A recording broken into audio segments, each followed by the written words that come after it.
नमस्कार दोस्तों। आशा करता हूँ कि आप सभी ठीक हैं और ये भी आशा करता हूँ कि अभी तक के जितने भी त्यौहार हुए थे उन त्योहारों में आप सभी ने खूब अच्छे से प्रार्थना करी हो, अच्छे से अनुष्ठान इत्यादि करे हों और पूरे परिवार में, पूरे घर में खुशियों की लहर रहे। यही मेरी आशा है, यही मेरी मनोकामना है। मैं बहुत लंबे समय तक कुछ अच्छे टॉपिक्स के बारे में अध्ययन कर रहा था, क्योंकि हमारी रिसर्च परस्पर चलती ही रहती है। ये विषय ही इतना गहरा होता है जो ज्योतिष शास्त्र है।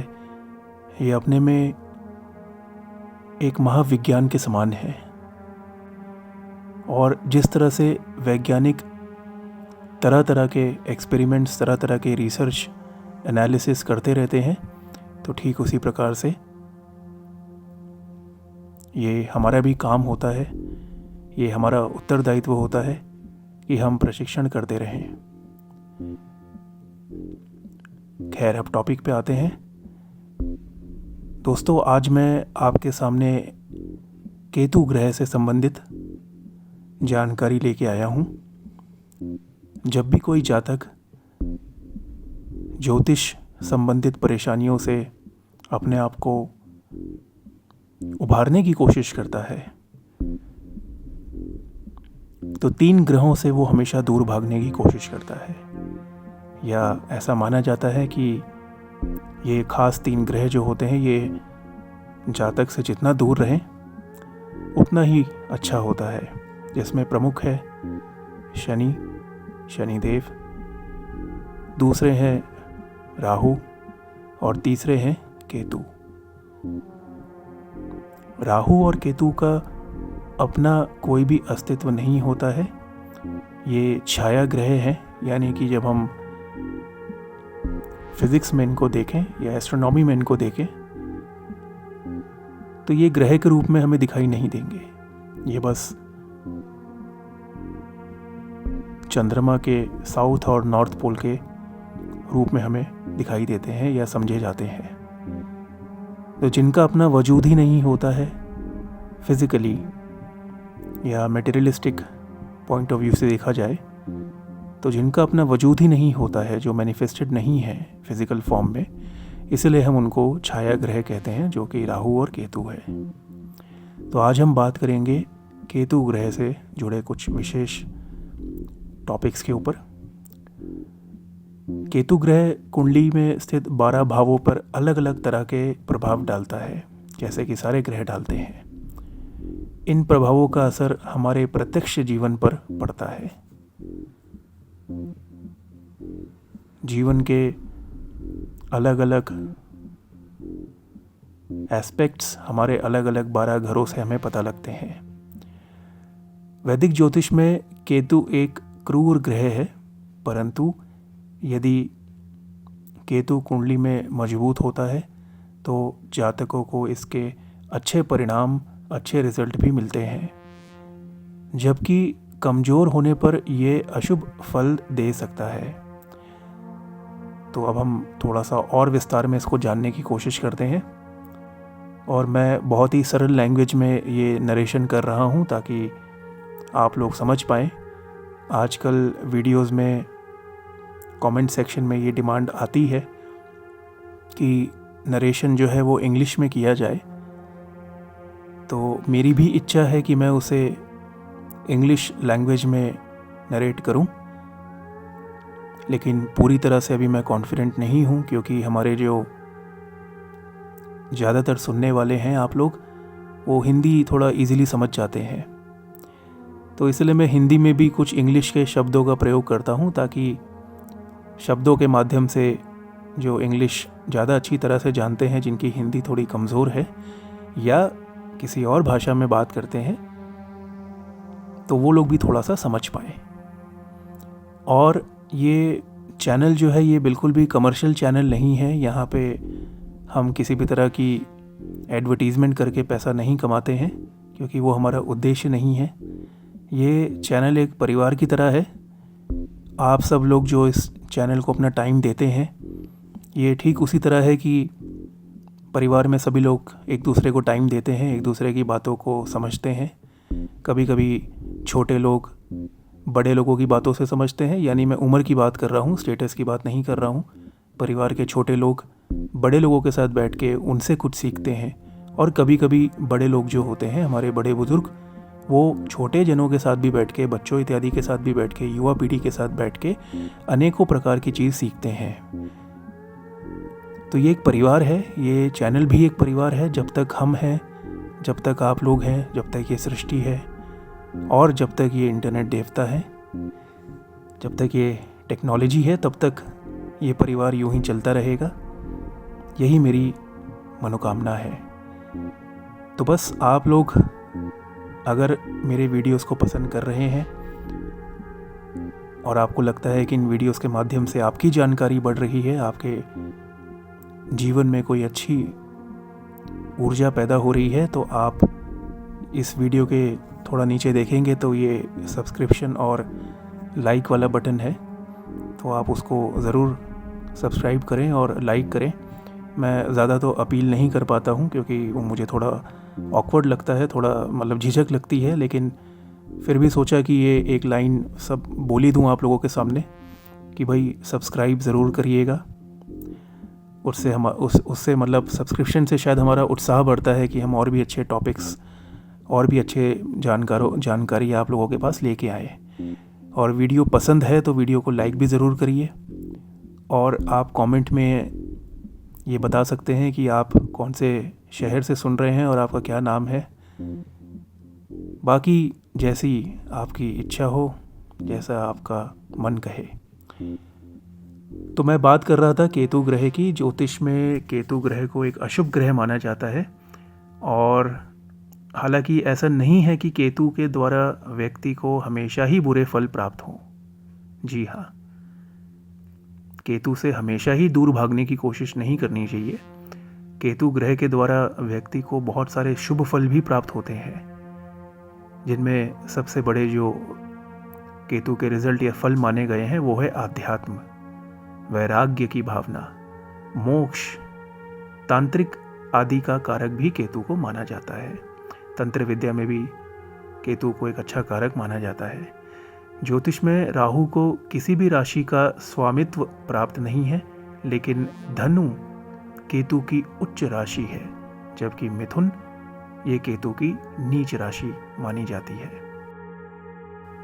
वहीं 27 नक्षत्रों में केतु अश्विनी, मघा और मूल नक्षत्र का स्वामी होता है।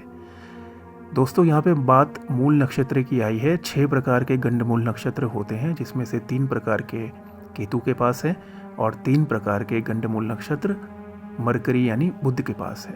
तो सोचा आपसे ये जानकारी भी साझा कर लूँ। केतु, जैसा कि मैं बता चुका हूँ, एक छाया ग्रह है, और वैदिक शास्त्रों के अनुसार केतु ग्रह स्वर भानु राक्षस का धड़ है, यानी जो राक्षस जिसने अमृतत्व प्राप्त कर लिया था लगभग, और जब श्री हरि विष्णु ने अपना सुदर्शन चक्र उस पर चलाया तो वो 2 भागों में बट गया। स्वरभानु राक्षस का जो धड़ था, ऊपरी हिस्सा, वो राहु हुआ, और जो निचली हिस्सा था, जो उसकी राक्षस की पूंछ थी, सांप स्वरूप, सर्प स्वरूप, तो वो केतु के रूप में विराजमान हुई। इसलिए राहु और केतु हैं भी और नहीं भी हैं, हमें दिखते नहीं हैं भौतिक रूप में, लेकिन ऊर्जा के रूप में वो ग्रहों में माने जाते हैं और उनको छाया ग्रह कहते हैं। वैदिक ज्योतिष के अनुसार केतु ग्रह व्यक्ति के जीवन क्षेत्र तथा समस्त सृष्टि को प्रभावित करता है। राहु और केतु दोनों जन्म कुंडली में काल सर्प दोष का निर्माण भी करते हैं। काल सर्प दोष के बारे में मैं एक अलग से वीडियो बनाने वाला हूँ, क्योंकि वो बहुत ही डीप टॉपिक है।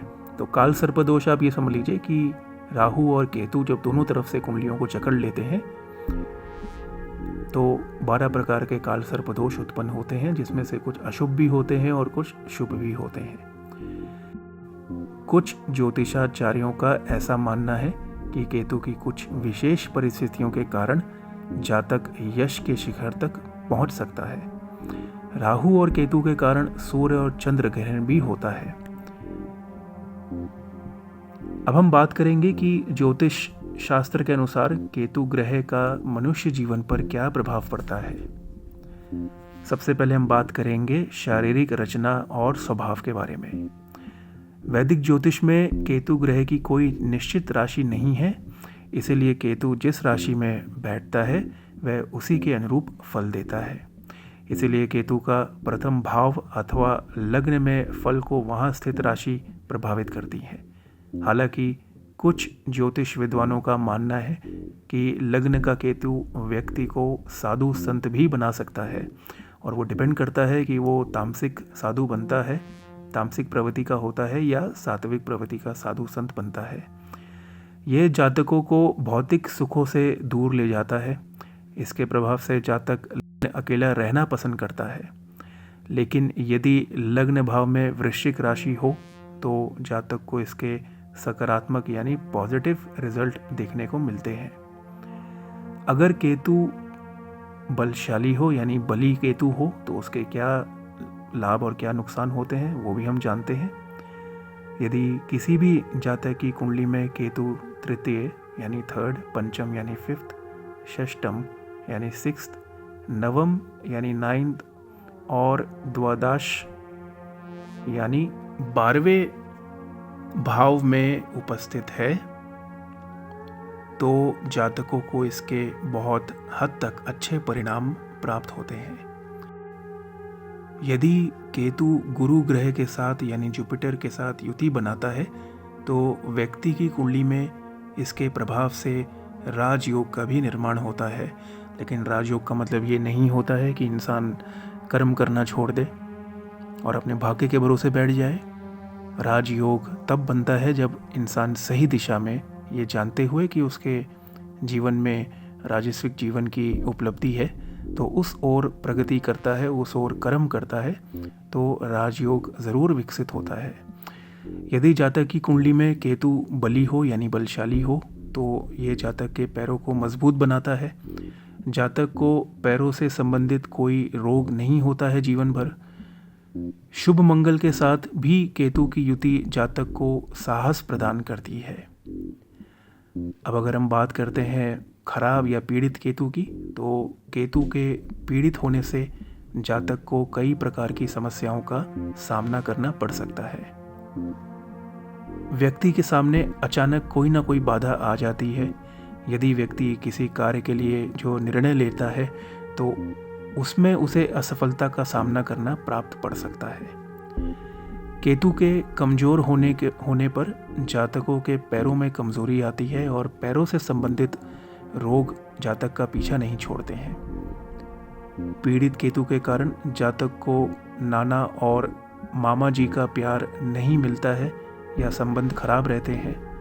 राहु केतु की स्थिति कुंडली में काल सर्प दोष का निर्माण भी करती है, जो कि मैं आपको बता चुका हूँ, जो जातकों के लिए घातक होती है अधिकतर। तो केतु के अशुभ प्रभाव से बचने के लिए जातकों को केतु ग्रह की शांति के उपाय करने चाहिए। अगर हम रोगों की बात करें या कष्टों की बात करें तो पैर, कान, रीढ़ की हड्डी, घुटने, किडनी, प्राइवेट पार्ट, जोड़ों के दर्द आदि रोगों को ज्योतिष शास्त्र में केतु ग्रह के द्वारा दर्शाया जाता है। कार्य क्षेत्र की अगर बात करें तो ऐसा जातक जिसका केतु बली होता है, बलवान होता है, ऐसा जातक बड़ा समाज सेवी बन सकता है। धर्म आध्यात्मिक क्षेत्र से जुड़े सभी कार्यों को ज्योतिष में केतु ग्रह के द्वारा दर्शाया जाता है। तो ऐसे जातक धार्मिक कामों में, आध्यात्मिक कामों में अपनी उन्नति प्राप्त कर सकते हैं। रत्न की अगर बात करें तो केतु के जो रिप्रेजेंटेटिव हैं वो है कैट्स आई, या जिसे हम लहसुनिया रत्न भी बोलते हैं। और रुद्राक्ष की अगर बात करें तो 9 मुखी रुद्राक्ष केतु के साथ केतु के लिए हम धारण कर सकते हैं। लेकिन जैसा कि मैं हमेशा बोलता हूँ कि रत्न, रुद्राक्ष, इन सभी चीज़ों को प्रॉपरली अपनी कुंडली का अध्ययन कराने के बाद ही पहने। खाली इंटरनेट से पढ़ के खुद इसको धारण ना करें, क्योंकि ये घातक साबित हो सकता है और हुआ भी है कई बार लोगों के साथ। फिर बाद में लोग आते हैं ज्योतिषियों के पास या ज्योतिष गुरुओं के पास कि भाई आप हमारी मदद करें, तो हमें पता लग जाता है कि जातक ने खुद कुछ ना कुछ एक्सपेरिमेंट किया है जिसकी वजह से ये इस समय फल भुगत रहे हैं। तो रत्न रुद्राक्ष के साथ बिल्कुल भी खिलवाड़ ना करें। जो भी रत्न रुद्राक्ष बताए जाएं कुंडली के अध्ययन के बाद उसी को धारण करें, और जितनी मात्रा में बताए जाएं उतना ही धारण करें। केतु के लिए केतु यंत्र भी होता है जो कि खास सिचुएशंस में तैयार किया जाता है। ये यंत्र विद्या हर किसी के लिए नहीं होती है। केतु को भूरा रंग यानी ब्राउन कलर रिप्रेजेंट करता है। कुछ हद तक हल्का सा ग्रीनिश वाइट कलर भी रिप्रेजेंट करता है। केतु से संबंधित अगर वैदिक मंत्र की बात करें या तांत्रिक मंत्र की भी अगर बात करते हैं, जो कि बड़ा सिंपल होता है, लेकिन बिना गुरु के आदेश के, बिना गुरु की सहायता के मंत्रों का जाप बहुत ही जल्दी नहीं करना चाहिए। केतु का तांत्रिक मंत्र है ओम केम केतवे नमः। केतु का बीज मंत्र है ओम स्त्राम स्त्रीम स्त्रौम सह केतवे नमः। पौराणिक कथाओं के अनुसार जब समुद्र मंथन में अमृत का कलश निकला तो अमृत पान करने के लिए देवताओं और असुरों के बीच झगड़ा होने लग गया। तब भगवान विष्णु ने मोहिनी का रूप धारण किया और देवताओं और असुरों की दो अलग अलग पंक्तियों में बिठा दिया। असुर मोहिनी की सुंदर काया के मोह में आकर सब कुछ भूल गए। वे ये भी भूल गए कि वो युद्ध कर क्यों रहे थे, अमृत के बारे में भी भूल गए, और उधर मोहिनी चालाकी से देवताओं को अमृत पान कराने लगी। इस बीच स्वरभानु नामक असुर वेश बदलकर देवताओं की पंक्ति में आकर बैठ गया और अमृत के घूंट पीने लगा। तभी सूर्य एवं चंद्रमा ने भगवान विष्णु को उसके राक्षस होने के बारे में बताया। इस पर विष्णु जी ने तुरंत अपना सुदर्शन चक्र उसकी तरफ फेंका और उसका सिर धड़ से अलग कर दिया और वह दो भागों में बट गया। तो यही दो भाग वैदिक ज्योतिष में राहु यानी सिर और केतु यानी निचला हिस्सा नामक ग्रहों से जानने लग गए। इस प्रकार आप समझ सकते हैं कि धार्मिक दृष्टि के साथ ज्योतिष में केतु ग्रह का महत्व कितना व्यापक है। मैंने आपको इसके पॉजिटिव और नेगेटिव्स दोनों बता दिए हैं, क्योंकि जो 12 हमारे कुंडली में भाव है, ये 12 भाव अलग अलग व्यक्ति के जीवन के अलग अलग एस्पेक्ट्स को, अलग अलग पहलू को दर्शाते हैं। कोई घर हमारी पर्सनैलिटी का होता है, तो कोई घर हमारे रिश्तों का होता है, कोई घर हमारे शत्रुओं का होता है, तो कोई घर हमारे संतान सुख को दर्शाता है। तो एक मनुष्य के जीवन में 12 प्रकार के कुंडली में जो घर होते हैं, जो भाव होते हैं, वो अलग अलग पहलू, जो जीवन के जितने भी हमारे अलग अलग पहलू हैं उनको दर्शाते हैं। तो कोई भी ग्रह ऐसा नहीं होता है जो हमारे जीवन पे प्रभाव ना डाले। कुछ ग्रह अच्छा प्रभाव डालते हैं, कुछ बुरा डालते हैं। अच्छों की पावर को और बढ़ाया जाए और बुराई को कंट्रोल किया जाए, यही वैदिक ज्योतिष शास्त्र का उद्देश्य है। तो आशा करूंगा कि आपको वीडियो और जानकारी अच्छी लगी हो। नेक्स्ट वीडियो तक आप अपना अच्छे से ध्यान रखें, और ना सिर्फ अपना बल्कि अपने आसपास के हर जीव जंतु का भी ध्यान रखें। हरि ओम तत्सत।